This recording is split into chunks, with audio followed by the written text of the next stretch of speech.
Welcome to the Red Shirt Podcast with your hosts, Vernon and Nigel. The Red Shirt Podcast, by Reds, for Reds. Hello and welcome to this week's edition of the Red Shirt Podcast with Vernon and Nigel. Nigel, how you doing, fella? Mate, I'm doing so well. It's a nice sunny day here in Manchester. France are out of the European Cup, so Pogba finally gets a rest, as does Varane, who's coming to Old Trafford. And did you see that goal by Karim Benzema yesterday? Is that not like one of the best goals ever? I think it's a really good goal, but myself, I'm going for Pogba's one in the same game. However, Nigel, but no way was Pogba's goal better than Benzema's. It's all about opinion, Nigel, and that's what we're here for. Anyway, Nigel, coming up on this week's episode, before we introduce our guest, is Jadon Sancho. The transfer is imminent. Lukaku, did we sell him too soon? The Paul Pogba debate. And the Premier League fixtures have been published. So, Nigel, we've got two fantastic guests returning again. If you'd like to introduce them for us. Well, we've got all the way from Old Trafford. We've got Dean again. He was actually on our first show and he's making an appearance. And again, obviously the first show he did was so popular. I think it's still our best show. So I don't know if that's because it was our first show, whether that's because it was Dean that was on it. But anyway, we're going to find out because he's on again. And last but by no means least, our boy, our resident Red Star podcast, Red Shirt Podcast, not Red Star. Erroll, the Piver. How you doing, Erroll and Dean? You both okay, guys? Good, thanks. Yes, hello. Good. Anyway, I'll kick it off straight away. And it looks like, finally, after about 27 years of negotiations, we've finally got Sancho. Dean, are you happy with this transfer? And do you think it gives us the balance that we need? I'm pleased we've got someone who's going to play on the right-hand side of the attack, because it's what we've needed, and it's been a bit unfair to expect Wan-Bissaka to carry that load.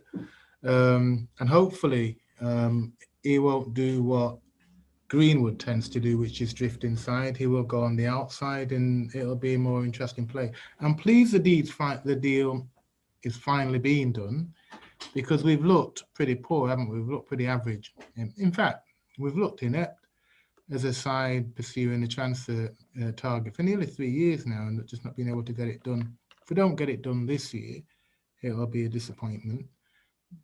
But I'm also curious as to why we need Sancho. I mean, I'm not saying he's not a good player, he is, but why you go and buy two right-sided players in Diallo and Palestri and buy another right winger who's the same age for 100 million? It doesn't make sense to me. But that aside, I'm pleased that we've got someone, and I've known him I've not known him personally, but I've seen him since he was about 13, actually, because my friend's son played down at City and he went down to City when he arrived when he was about 13, 14. So I've known of him for a while. I think he's going to be a good signing. I don't think you can base your title challenge off one player in Sancho. I think you've got to look at your spine, which, we've talked about before, is your centre-back, CDM, which we desperately need. I think what you got to realise with Sancho is he's not necessarily just a right-sided player. If you watch him for Dortmund, he'll play left side, he'll play through the middle. I think what you're getting is a good quality player. I think we've got to be a little bit careful because he is still only young. And obviously with United and United fans expecting to be very high. And I think, you've got to give him a little bit of time to come back. I know he's played over there, but it's league changes all the time. I think you're looking at a good player. I agree with Dean. I think this is something that maybe can bring the best out of Wan-Bissaka, because Wan-Bissaka is not necessarily the best attacking fullback. But do we need him to attack if you've got a player like Sancho, in front of him? And you're going back to like your Gary Neville and your Beckham, and you have the chemistry with Luke, Shaw and Rashford. When they play together, we seem to play quite well together. But in terms of a challenge, it's not down to one player. United have got quite a bit of catching up on Liverpool and City. Liverpool will be back strong this season. City are going to strengthen. But it's a good start. And I think it's very clever by the Glazers because he'll sell shirts and hopefully, in their minds, get fans back on side. I think there's a few equations with the Sancho signing. With obviously this transfer being ongoing, United have actually saved about 30 million in this transfer deal. If they'd have done it last year, it would have been 108 million. Is this good transfer business by United? Well, it's not good transfer business. I guess COVID has reset a lot of things. And the reality is, had there been no COVID, we'd be talking about the same old saga perhaps as last year, where we'd be going offer an abysmal price. Borussia are not there to mess about. They need to sell him quick and get a replacement in for him. They are a selling club, so they're very good at this. And so obviously, the COVID has had a massive effect, and so that's probably why he's a lot cheaper than he is. Obviously, also his head did drop a bit. So first part of the season, he didn't put up the same numbers as he did the year before. So I mean, clearly there's a desire from him to come. So that's obviously helped as well. But there's no way I'm going to give United any credit for the prize for saving 30 mil. That's nothing to do with us. That's everything just to do with the environment that we're in now. But I mean, I agree with the other guys. I'm glad he's coming. And I think he's a better option than the other two that we mentioned earlier in terms of Palestri and Ahmad. He's obviously tried and tested. He's done it in Germany. I like his attitude, the fact that he could have stayed here, but he wanted to go and prove himself. He's gone across to Germany and he's gone and done it. And, he walked straight into the United team, whereas Ahmad and obviously Palestri have got a long way to go to kind of earn the shirt or earn the right to walk into our team. So I think he is a few years ahead of them, even though they're all around the same age. I do understand why we have bought him. And I'm looking forward to seeing how he does develop a relationship with Wan-Bissaka, who I believe had a great year last year. I was going to record saying I thought he was our player of the season last year. So, let's just see how that develops. With Murto and Darren Fletcher coming into place, do we feel that this transfer this season has been a lot smoother, Dean? Does it look like we've got people in place that know what they're doing? It's too early to say, I guess, because this transfer has been, like I say, 3 years in the making.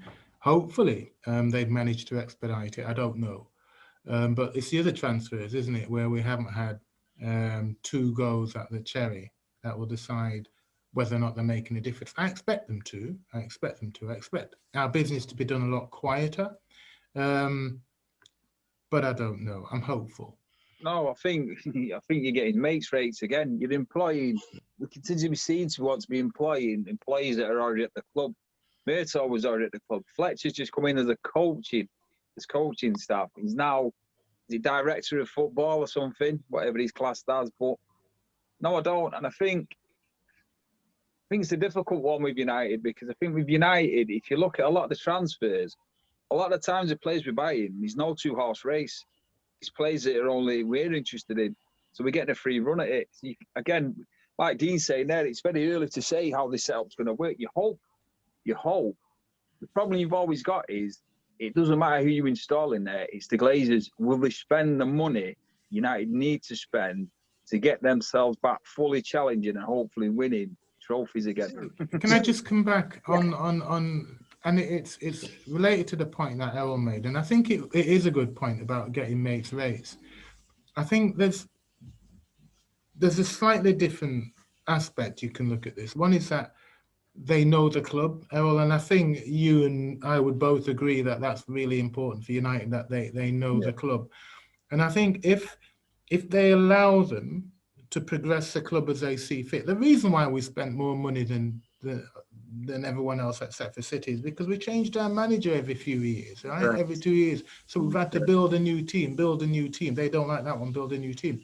We're talking about getting rid of Tony Marshall now, which, based on last season, some folk might think, well, I think that's a good thing. However, the point is that, again, he was bought by a manager who wasn't Solskjaer. And so we'll keep rebuilding, and almost what I believe we need to do. Not so much the Scottish lad, I can't remember, Darren Fletcher. But the other signing that United have made, which Nigel alluded to, which was the head of youth development. And if we get our youth development right, I'm not saying youth is the future, but Dortmund have shown you that you can buy youth and you don't have to buy youth to sell on. They choose to sell them on. But the money we spent on, say, for example, a Sancho, I'd much rather spent on a Bellingham or even the Haaland, because I think either of those would have been, in my mind, better value for the money we're getting, because as Erroll said, we need a central midfielder, a decent defensive midfielder. And I think Bellingham could be that. And I know he's young, but I've seen him play for Dortmund all season, and he's only had a little cameo for England, but he looks a hell of a player. Do you know? I think Justin Cochran is the guy. Justin Cochran. Yeah, that's about head of youth development. But I think you make some really good points there, because I feel like looking at it, you look at Bellingham, and it doesn't matter how old you are. If you're old enough, you're good enough, aren't you? Exactly, You know. Correct. And I've seen him a few times for Dortmund. I was really impressed with him against City, against their midfield, and obviously against Croatia when he came on for the last 20 minutes or half an hour. And he just basically bossed the midfield, didn't he? Yeah. And I totally agree with that one. The other two players that United have been linked with, which I think yesterday, I don't know if anybody agrees with me, but was possibly the best days of tournament football I've ever seen in the 2 games. 6 goal thrillers and an 8 goal thriller and a 6 goal thriller. Was Pau Torres and Varane. Now, just looking back, United now have heavily come out with the fact that they're going for Varane, and apparently there's an agreement with Real Madrid. Tilsley dropped it last night in his commentary and tried to bring it back very quickly. How do we feel about those two targets, guys? If I start with you, Erroll. Well, Varane, yeah, definitely buy him. I mean, you're going to judge him off. It's very difficult, I think, to judge players off tournaments, because if you go back to when we bought Karol Podborski, he looked outstanding.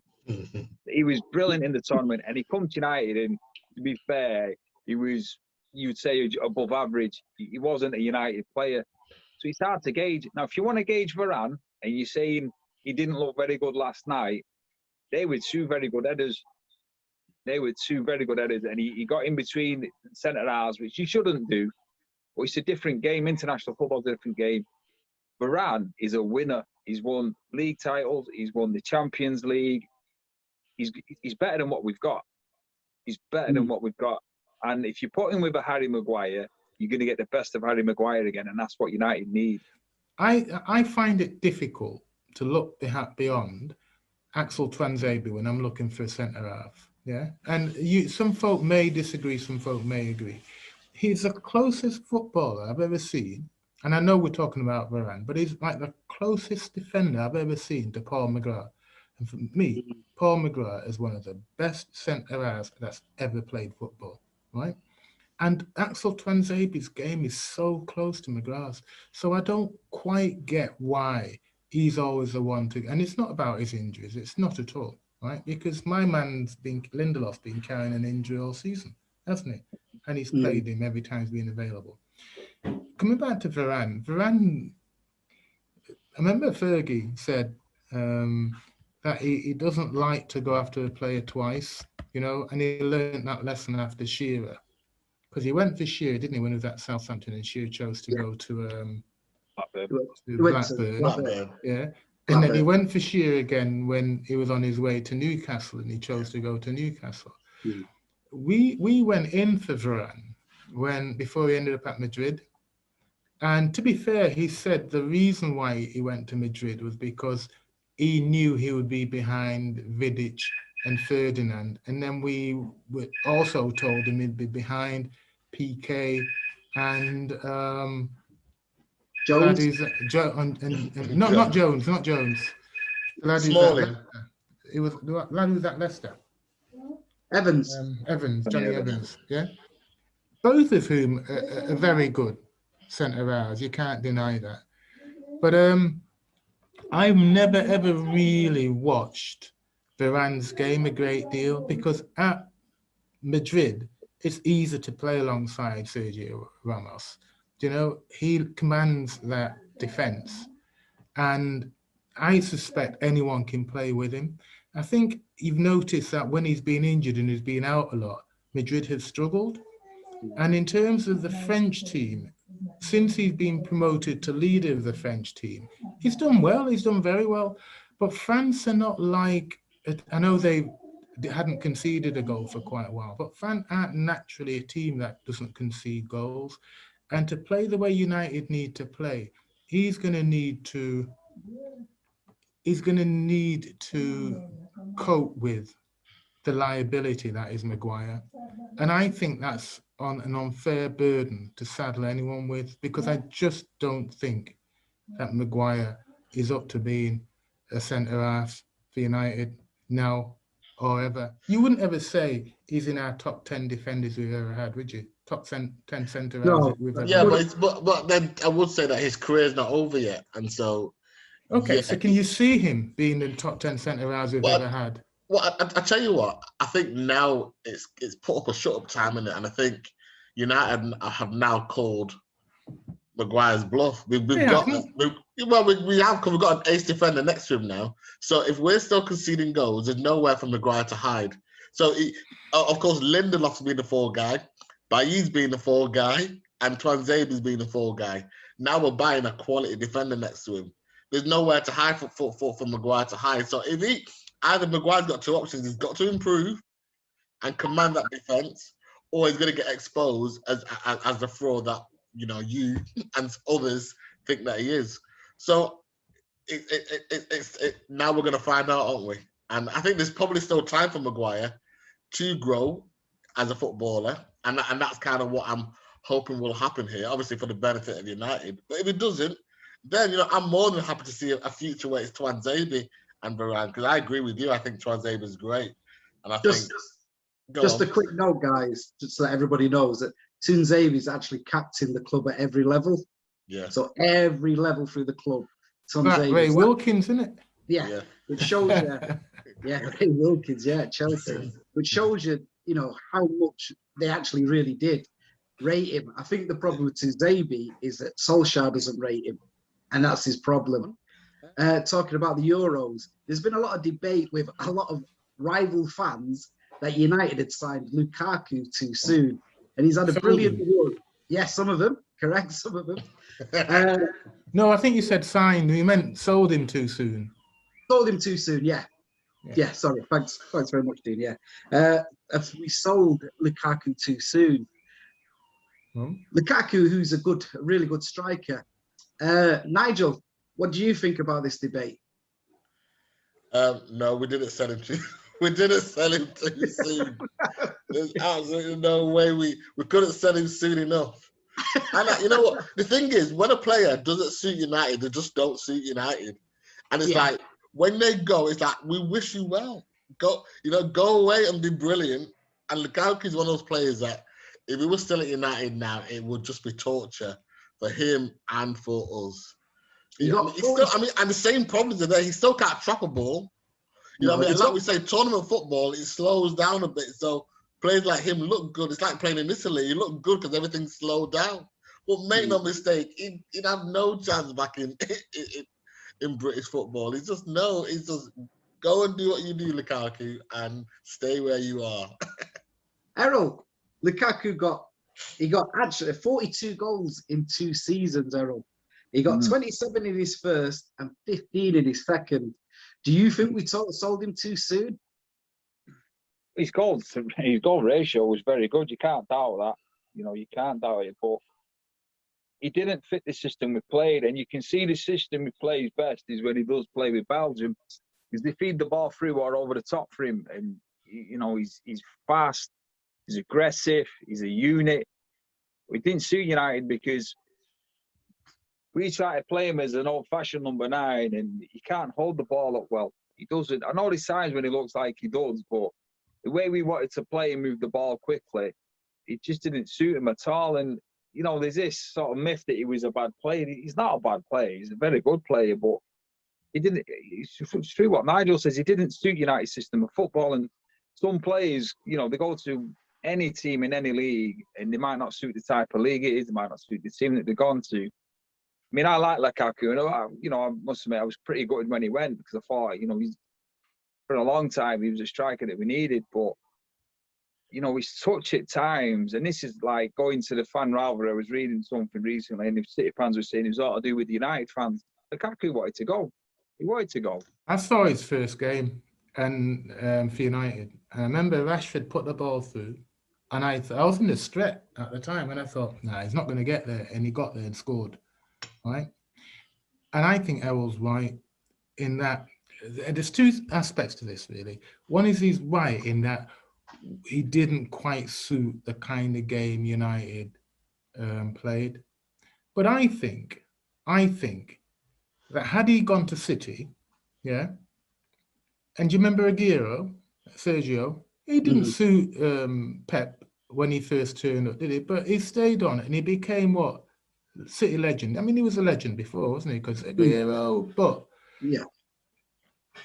And I think this is the second point, which is that United at the moment is post-Ferguson has found it difficult to improve players, any player. I'm struggling with many players that we've improved since they've come to Old Trafford. Maybe that's because the managers have been to revolving door. Maybe it's because there's increasingly more pressure on results, and so we don't take the time to go and find the right blend of players and the right position to play players in and the right way to play a game of football, to structure our attack and structure our defence. And I believe, therefore, that Lukaku was a victim of United's failures as much as of his own failure. His own failures as weaknesses as a footballer, because he did have some. But I think I was okay with him going, right? A couple of my brothers really hacked off that he left. But I was okay with him going because I felt the time had come for him to go. Much as you've all said, the time had come for him to go. I'll just jump in quickly. I think, and also in fairness to Ollie, I don't say that very often, but Rashford and Tony Marshall were really kind of. It was time to realise the potential, wasn't it? So you can almost understand that it's not going to happen if Lukaku's around. So get rid of him, and this is a new era with these two guys go and fulfil their potential. So that comes back to Dean's point about how many players have we actually improved. And you look at Marshall when he first arrived. You should go and watch the clips when he first arrived. He was brilliant, and he's no longer the same guy he was. Now I don't know if that's in his head or if that's just United. I remember once saying a long time ago, a lot of players come to United to die because we're very poor at improving players. And look at Rashford. If Rashford's got an injury after injury, and he's always been playing at sort of 70%. Where's the strategy for Rashford to become world class? You look at, say, Rashford and Marshall. There's times when I don't know about you guys, but I don't think they're evolving the game. You can see Rashford sometimes, looking to take on 4 or 5 guys and, try to score the goal that he scored against Brighton constantly. I mean, what do you think about that, Errol? Yeah, he does. He does. He goes down a lot of blind alleys, doesn't he? And sometimes, I think with Rashford, it's his decision making. You're thinking shoot, and he tries to dribble, and then you're saying dribble, and he shoots, and he's at an age now where he should have that. He shouldn't need to. The top footballers are instinctive. It's like I was listening to something, and they were explaining about when you get the early crossing or the shot that beats the keeper. And the reason why it beats the keeper or they get the crossing and somebody scores a header or a volley or whatever is because instantaneously they just shift the ball. You don't think about taking a touch and then maybe crossing and then maybe looking up. You just do it in one action. And half the time you'll see they're not maybe even looking into the area. They just know. And you're thinking, how did he know he was there? Because they've already pre-looked before they've even got the ball. And they know that the player, certain players like your Cavani's, they make these fantastic curving runs. But have you got the players that will find them? Well, that's And the thing. that's what you need at United. You need these players that are instinctively top level. Okay. Anyway, that brings me on to the other point. Paul Pogba. I mean, last night, while we're going into this video, France were knocked out of the Euros in what was possibly one of the best games so far of the Euros against Switzerland. Paul Pogba had one of those magnificent performances. Some of the balls that he was slipping through the lines were magnifique, and his goal was something of splendor. Erroll, sorry, splendor. She needs to get speaking today. You're speaking Erroll, French. yeah, exactly. Erroll, Speaking clock teeth and gums. exactly. I need to get them in. Going back to this debate, Errol, that a lot of people are always talking about, with Pogba playing better for France than he does United. Where do you sit regarding this? Well, first, I'm going to sort of be controversial because I think France were poor first half. I thought second half was actually a good game, but the first half, it was I found it a bit boring. But with Pogba, I think the problem you got with Pogba is France play him naturally in the middle of the park. United are fitting him in because you've got McFred. That's the problem. Until he changes the McTominay and Fred midfield, Pogba's going to play left side, right side. And yet, when you go back a season, he played Matic, Bruno, and Pogba in the middle. And we were very good like that because you've got your natural CDM, you've got the skills and the endeavour of Pogba. And obviously, you've got Bruno, who, you know, in the final third, he comes alive, but he also grasps with it. The problem with Pogba is he's a central midfielder. He's not a winger. He can play there. We know he can play different positions, as most players can. But United are fitting him in. France don't fit him in. They fit the team around Pogba. And you can see he's got that little bit more freedom to naturally play the way he does. I mean, some of the passes last night, it was like through the eye of a needle. You know, that's top class. You know, this is what De Bruyne does week in, week out. But that's because De Bruyne is playing where he wants to play. He's advanced. But he'll come back, he'll track back. But he's advanced in positions where he's finding his plays in the final third or in the box with absolute class passing. He's got a passing range of players that will, you know, they dream of having it. You know, you dream of these passes and you think, you know, you watch him at times, De Bruyne, and you think, wow. And we've got it in Pogba, but we just don't play him in the right place. It's the square pegs round holes. And you're fitting in McTominay and Fred, who are not as good as him.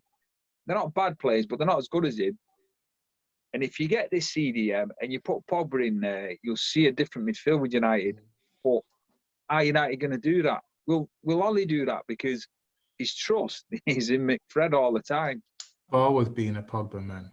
Do you know, Pogba for me is just like, it's beyond gravy. I don't know what else there is to put on your roast beef beyond gravy, but Pogba is beyond that. Maybe a little spoonful of mustard or something, right? When I saw him thread a ball through for Mbappe, not because I didn't really watch much of last night's game, I was out, but the game before, he thread a ball through from in his own half, right through the centre of their midfield. And Mbappe's gotten the end of it, and messed it up. And I just thought, that's the player I want to see at United all the time, right? And the reason, there's not much else to say beyond what Errol said, because the reason why we don't see a Pogba, well, there's another reason. French have got better players who know their jobs and do their jobs, right? And also, he's able to play for a manager who trusts him and plays him in his best position. And this is the odd thing. And again, this must sound like a slapping on his head. But he had him in the juniors, right? He had him when he was playing under 23s, right? Him and the lad from Hardwick, I can't remember what his surname is now. Morrison, Ravel. They used to just like run United's midfield like all the time. And I'm conscious I can't remember a great deal these days. I must be losing my memory, right? But not when it comes to the actual football, yeah? So because he's had him from such a long time, you would think the one person who knows how to play Pogba, especially when he said he was going to build his team around him, would be Ollie. Yeah, would be Ollie. And yet, he's got like Mac Fred, right? Mac Sauce, they call him, don't they? and then he's got one winger who's Rashford. No winger on this side, or he tries to play Mason there sometimes. But you need that natural, because Pogba will find runners. If you make a run, people say the run makes a pass, don't they? And Pogba will find that pass every time if there's a run, right? But often there isn't a run. Often we're stood around. Look at United, how we play. We're stood around either waiting for someone to do something clever, unless it's a fast break when we're breaking from the back. But once we get up there, there's very little running from midfield, and that used to be a huge feature of United's game when we had Scholes and Keane and like Beckham, and we used to have those runners in the middle of the park. We rarely. Yep, I've got nothing more to add to what's just been said, but I totally agree with what Erroll and Dean have said, and and it's true, isn't it? Pogba should just have if you're going to build a team around him, then build a team around him. Let the guy have free reign. Let him, when we had Eric. Can you imagine Ollie trying to manage Eric now? Ollie be telling Eric, stand there, stay in your zone, don't move, and all that nonsense. Eric, you got carte blanche. Go and do what you do. You know what I mean? And everybody will dance to your tune. But that's but we dare not play football like that anymore, and that's why we're stuck. Also, like Dean rightly said, don't want to labour it, but no intelligence from the rest of the players. So there's no runs. If you run, then Pogba's going to find you. But it's true, isn't it? So there's nothing more to what I totally agree with. But it's funny you should say that, because that reminds me of the greatest ever Alex Ferguson, Eric Cantona story that I remember hearing. And it was the day after, it was actually just after they were all in the dressing room after, he kicked that guy in the stands. And he got all the players together, and he said, it was a 1-1 draw, and he said, Steve Bruce, you were disgusting. You were terrible. You're never going to play for United again. You were rubbish. Pallister, forget it. I'm buying another centre-half. He looked at Giggs, and he said to Giggs, you're absolutely atrocious tonight. You were rubbish. It's the worst performance. And he looks at Eric Cantona and he goes, Eric, what were you thinking of, son? What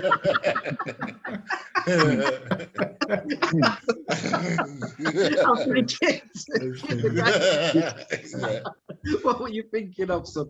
But I think the key to this all with Pogba is quite simple. And I think Dean hit on it. And to me, the key is we should have gone out and got Kante. That's where the key is.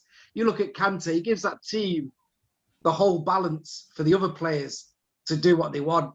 And I totally agree with what you say there, Dean, is that all the players, they know what they're doing.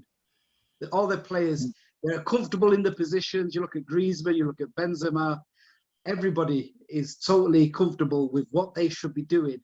So, guys, this brings us on to the last subject, which is the Premier League fixtures have already been printed out.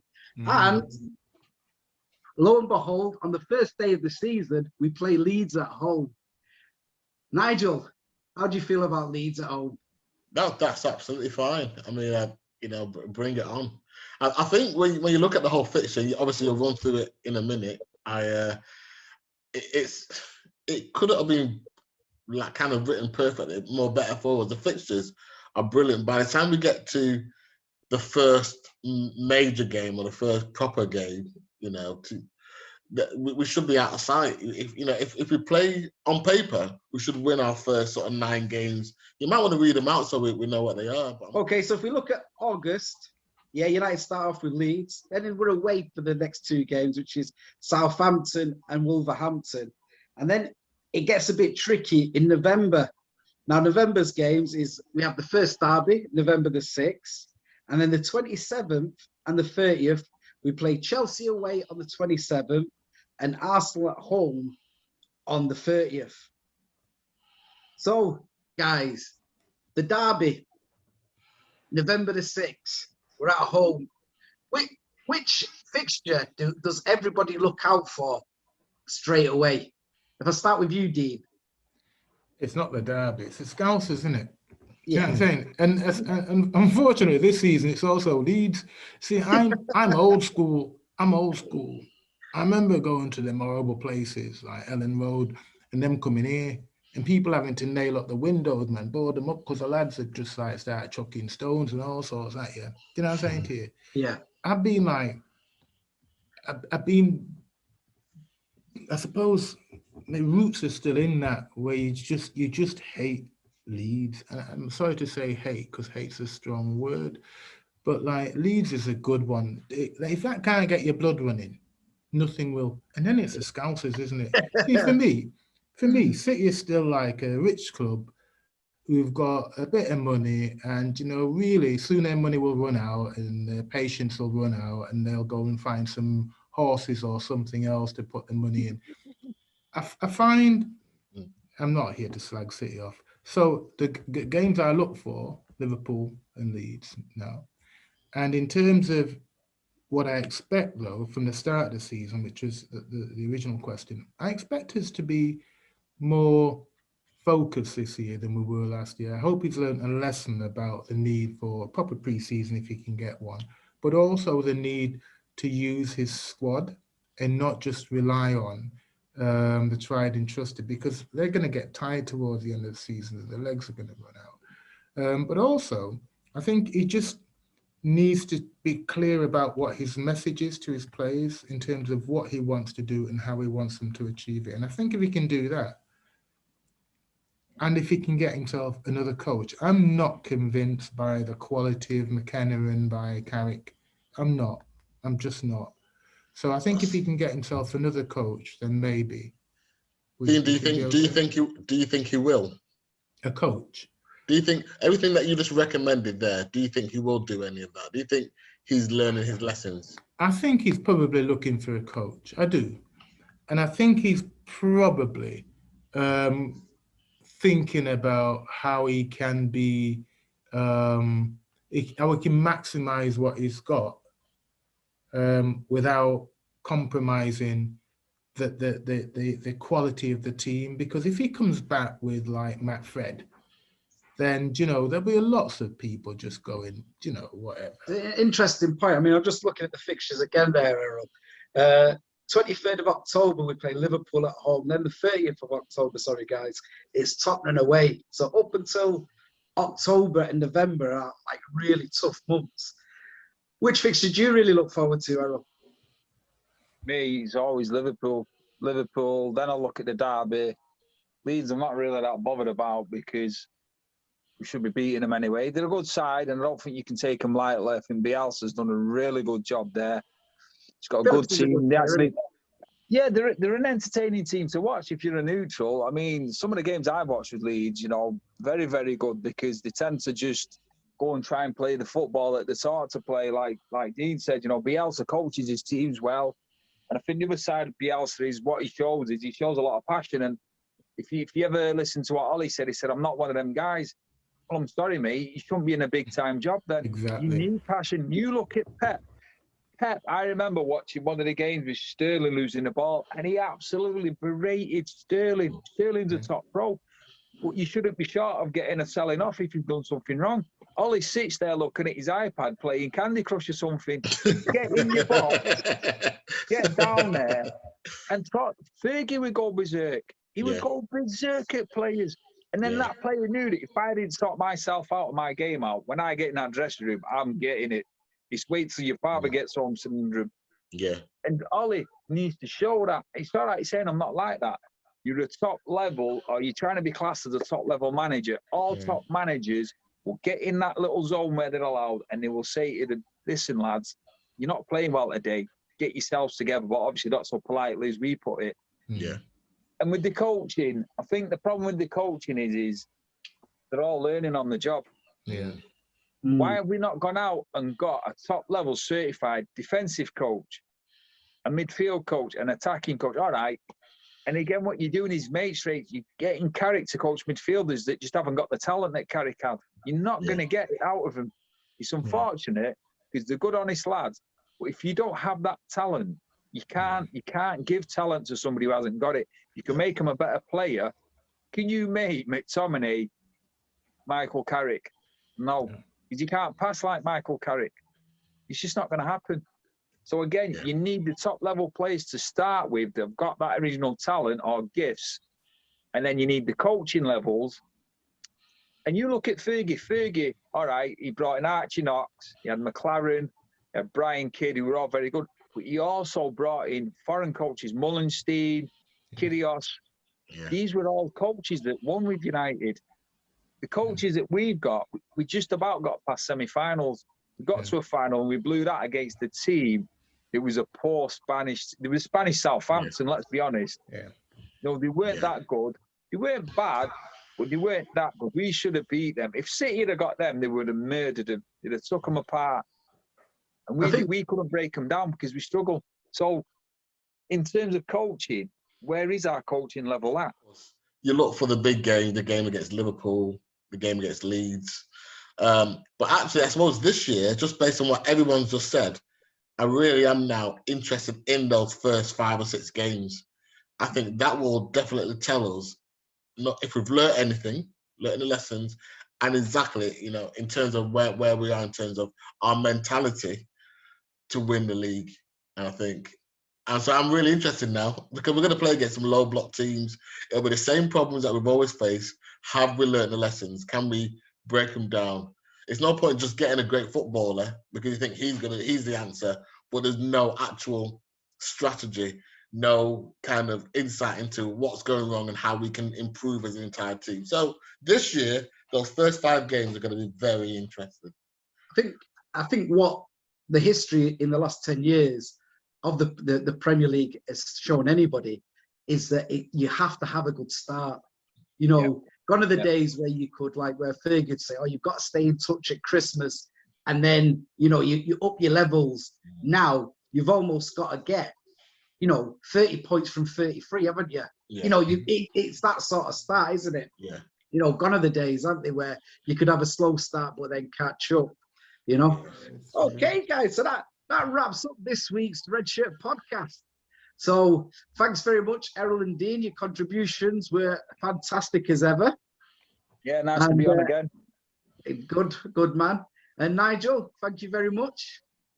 No it's that problem. time where we have to say to everybody, keep safe, love football. And keep that red flag flying.